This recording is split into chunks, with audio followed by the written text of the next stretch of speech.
सो भाई लोग, क्या हाल चाल? फिर से आ चुके हो अमेजिंग सी विराट भैया की एक और नई क्लास में। ठीक है ना? तो इकोनॉमिक्स का chapter number 4, globalisation and the Indian economy. इसको आज हम लोग करना है कंप्लीट, जल्दी से जल्दी कंप्लीट करेंगे। भाई छोटा चैप्टर है, ज़्यादा नंबर का आता नहीं है, ज़्यादा 4-5 नंबर क्वेश्चन आता है इससे। तो भाई इतना ज़रूरी तो है नहीं, बट मुझे आपको पढ़ाना था तो मुझे लाना पड़ा इसको। तो टीचर आपके विराट भैया, विराट स्वस्थ भैया, फिर जानते ही हो। हाँ, topic to be covered, whole chapter हम लोग इसमें कंप्लीट करने वाले हैं आप सबका। मैं लास्ट में लिखने के आना भूल गया था भाई, मैं बता देता हूँ, होल चैप्टर कंप्लीट करना है। तो globalisation and the Indian economy introduction. Globalisation क्या होता है? जैसे आपको बाहर मार्केट में जाने से पैसे को रोकने का काम होता है। जैसे इसके इन शॉर्ट समरी में बताता हूँ। ग्लोबलाइजेशन ये होता है, जैसे ग्लोबल में क्या चल रहा है और ग्लोबल में क्या सामान बेचा जा रहा है, उस पर कंट्रोल लगाया जाता है, तो उसको ग्लोबलाइजेशन, और उसको बैरियर लगाते हैं। तो ग्लोबलाइजेशन चैप्टर में सब कुछ पढ़ाया जाता है आप सबके लिए। ग्लोबलाइजेशन होता है integrate integration of market across the world. मैं आपको बता दिया। Good service and capital and technology flow freely, इसके अंदर हो पाता है। Let rapid transport communication and liberalisation. ठीक है ना? ये होता है। Affect the production, investment, job and consumer choice. ये होता है ग्लोबलाइजेशन इंट्रोडक्शन। अब बाकी चलते हैं मीनिंग।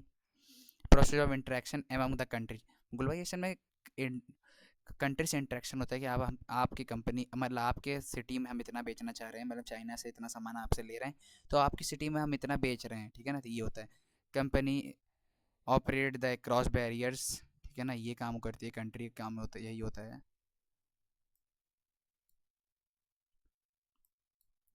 ठीक है। encourage trade, foreign investment and cultural exchange, create interdependent among the nation। इसके कारण भाई हम लोग अपना क्रिएट, इंडिया को, जैसे हम एग्जांपल लेते हो इंडिया, तो भाई जब हम लोग आज़ाद हुए थे वहाँ से, इंग्ल- इंग्लैंड से, तो हम लोग इंडिया में कल्चरल बैरियर लगा दिए थे। बैरियर लगने के कारण हम बाहर से कोई सामान खरीद नहीं थे, अपना ही सामान यूज कर रहे थे।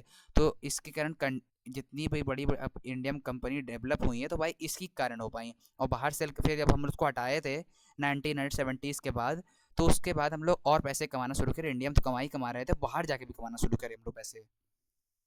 की पॉइंट ऑफ ग्लोबलाइजेशन, सीधा फॉरेन ट्रेड एक्सपेंशन होता है इसमें। ठीक है ना? और foreign director in FDI, MNC technology transfer करते हैं दूसरी कंट्री में अपने। तो ये सब होता है। और डिजिटल होता है, और ग्लोबल कम्युनिकेशन के थ्रू हो जाता है। ठीक है ना? ये होता है। मल्टीनेशनल कॉरपोरेशंस आती हैं, मल्टीनेशनल कंपनीज आती हैं इंडिया में, और इस्टेब्लिश होता है तब इंडिया, और इकोनॉमी में मदद आती है। इसी कारण से इकोनॉमी भी डेवलप हो गई इंडिया की, क्योंकि बड़ी बड़ी कंपनियां दूसरे देश से आकर के इंडिया में बसी, और इंडिया की बहुत बड़ी बड़ी कंपनी दूसरे देश में भी जा गई हैं। तो इसके मदद से हुआ है, ग्लोबलाइजेशन की हेल्प से। रोल ऑफ ट्रांसपोर्टेशन, सीधी बात। Modern shift reduce the travelling time, air transportation connect market, global equality, concentration, lower cost and increase efficiency, help good reach international market easily। मतलब शिप्स के कारण होता है। और एयर ट्रांसपोर्ट हुआ, जिससे हम लोग जैसे शिप तो थोड़ी थोड़ी जाती हैं, और फ्लाइट के थ्रू जब जाते हैं तो हम लोग जल्दी जल्दी कर सकते हैं सामान। जैसे शिप में 1 हफ्ते लग रहा है, तो उसमें 10 दिन में, मतलब 5 दिन में हो जाएगा, या दो 1 दिन के अंदर हो जाता है भाई। ऐसी कोई बड़ी फ्लाइट नहीं है जो 5 दिन चलती है, 1-2 दिन में सब जगह पहुंचा देते हैं हम लोग फ्लाइट से। ठीक है ना? यही होता है। रोल ऑफ कम्युनिकेशन, इंटरनेट की वजह से हो जाता है। फिर इंटरनेट आया इसी कारण से भाई, क्योंकि फिर उसके बाद मोबाइल फ़ोन लिंक हुआ बाय प्रोडक्शन एंड बायर से, मतलब जैसे वो होता नहीं है, इंस्टेंट माल टाल्ट हो गए, वो सबसे हम लोग ऑनलाइन मंगा लेते हैं जेप्टो से। तो ये सब यही उसकी वजह से ऑनलाइन बैंकिंग हुई, ई कॉमर्स हुआ, अमेजोन आ गया, ग्लोबल ट्रेड बढ़ी, outsourcing possible due to communication growth भी हुआ, इसी कारण से ही हुआ। लिबरलाइजेशन आया भाई, ये जो मैंने आपको बताया 19 लिबरलाइजेशन हुआ। रिमूवल ऑफ गवर्नमेंट वो रिस्ट्रिक्शन ऑफ इंडस्ट्री, मतलब मैं 70 बता दिया था भाई, 91 में हटाया गया था। बहुत ज़्यादा टाइम तक रहा ये, अप्रॉक्स 46 ईयर्स तक रहा ये इंडिया में, बैरियर लगा था। तो उसके बाद हम लोग बाहर जाके बेचना शुरू करे, तो भाई और पैसे कमाए भाई, और इंडिया की मार्केट बढ़ी, तो बाहर की कंपनी आई इंडिया में फिर से। क्योंकि भाई इंडिया डर गया था। ठीक है ना? सीधी मैं बता रहा हूँ, इंडिया डरा हुआ था क्योंकि फिर से कोई कब्जा ना कर ले इस चक्कर में, तो हम इंडिया पूरा ब्लॉक कर दिया था इसी लिए। और ये बहुत ज़रूरी भी था कि भाई अपना इंडिया का मार्केट भी बड़ा होना चाहिए। नहीं, बाहर सामान सस्ते आते थे, इंडिया के सामान थोड़ा महंगे पड़ते थे क्योंकि इंडिया के पास मशीन्स थी नहीं। बाद में मशीनरी डेवलप्स हो गई जब, क्योंकि बाहर सामान मिलना बंद हुआ तो 5 साल में ऑटोमेटिक से वैसे देखो तुम्हारी कोई एक ज़रूरत पूरी नहीं हो पा रही है तो तुम कोई दूसरी ज़रूरत उसके लिए ढूंढोगे, और ढूंढने में थोड़ा टाइम लगा बट हो गया, इंडिया बड़ा हो चुका है भाई। सीधी बात। Foreign trades meaning exchange of goods service between countries, ये हो गया मतलब फॉरेन ट्रेड। एक्सचेंज गुड्स किए, सर्विसेज दिए दूसरी कंट्रीज़ को, ये होगा। कनेक्ट कर दिए प्रोड्यूसर एंड कंज्यूमर ग्लोबली, हो गया। और कंपटीशन बढ़ गया, वैरायटी ऑफ प्रोडक्ट्स हो गया, मतलब सस्ता भी सामान मिलता है महंगा जैसे एक ही सामान, एक टाइप की शर्ट आपको जारा में मिलेगी और लोकल सरोजनी में मिल जाएगी, ठीक है ना। ये है भाई, सरोजनी तो भाई अलग हो गया। दोनों में एक टाइप की शर्ट मिलेगी पर रेट में अंतर होगा, यही हो गया, ठीक है ना। वैरायटी ऑफ प्रोडक्ट्स हो गए और कंपटीशन ज़्यादा हो गया। FDI फॉरेन डायरेक्ट इन्वेस्टमेंट, ये हो गया। फैक्ट्री ऑफिस आई, ब्रिंग टेक्नोलॉजी, कैपिटल आई एंड न्यू जॉब अपॉर्चुनिटी आ गई, क्योंकि भाई जो IT सेक्टर से पड़े हुए थे अब उनके पास और जॉब आ गई करने के लिए। जैसे हुंडई इन चाइना को, नो नोकिया इन तमिलनाडु, नोकिया रहते हैं 10 भाई, कितना भाई इसका नाम है, ठीक है ना। तो भाई ये टॉपिक इतना समझ लो, पढ़ाई कर रहे हो तो भाई रिलेटेड समझो, ये तुम्हारे सिलेबस से। मल्टी नेशनल कंपनीज, MNCs, बड़ी बड़ी कंपनी जैसे दूसरे देश से आई ना, तो वो जैसे बड़ी बड़ी कंपनियां क्या है, ऐसे टेस्ला आना चाहती है बट 200% उसको पड़ता है जब एक यहाँ पे टेस्ला आती है। तो इसीलिए, क्योंकि जब कोई कंपनी यहाँ आई, यहाँ का लेबर चार्ज बहुत सस्ता है, तो यहाँ पे आने के बाद लेबर चार्ज सस्ता पड़ा, और तो यहाँ बस गई। फिर इसके बाद यहाँ से सस्ते सस्ते लेबर्स आकर काम करे वहाँ पे, उन लोग का भाई कंपनी बड़ी हो गई, कोका कोला हो गई, सैमसंग हो गई, ये सब देख रहे हो भाई एग्जाम्पल्स में आप। और नाइक का जूता भाई कितना पॉपुलर है। MNC सेटअप कैसे हुआ?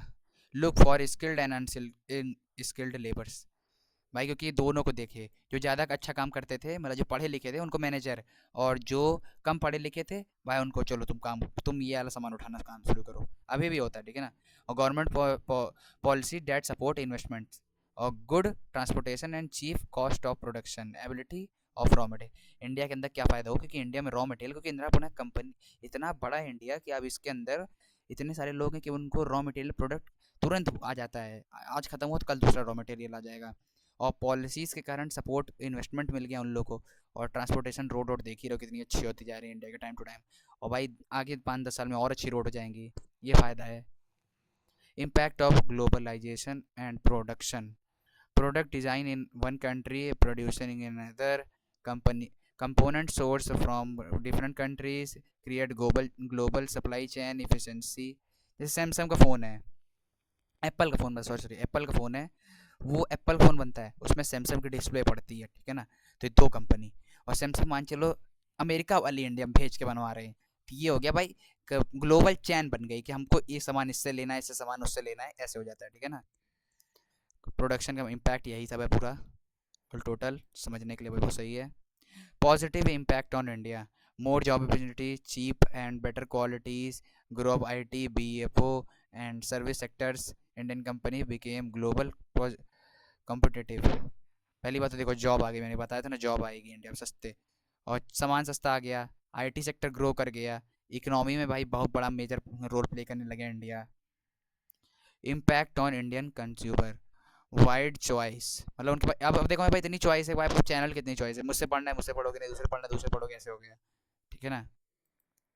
बेटर क्वालिटी एंड प्रोडक्ट्स, मतलब बेहतर बेहतर सामान मिलेंगे, उसके प्रोडक्ट की क्वालिटी बहुत बढ़िया मिलेगी। Access to global brands easily, मतलब हम दूसरे देश के ब्रांड हम यूज करते हैं, जैसे अब मान चलो Peter England Aditya Birla group की है, ठीक है ना।